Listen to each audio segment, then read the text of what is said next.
Welcome back to my mini blog. তো আজকে টিফিনটা চলো তোমাদের সঙ্গে শেয়ার করি। আজকে টিফিন হলো ম্যাগি এবং ডিম পোচ।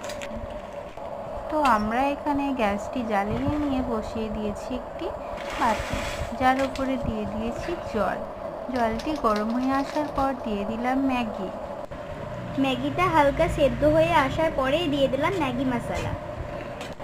তো এটাকে ভালো করে নাড়িয়ে নিয়ে সেদ্ধ হওয়ার জন্য অপেক্ষা করতে হবে।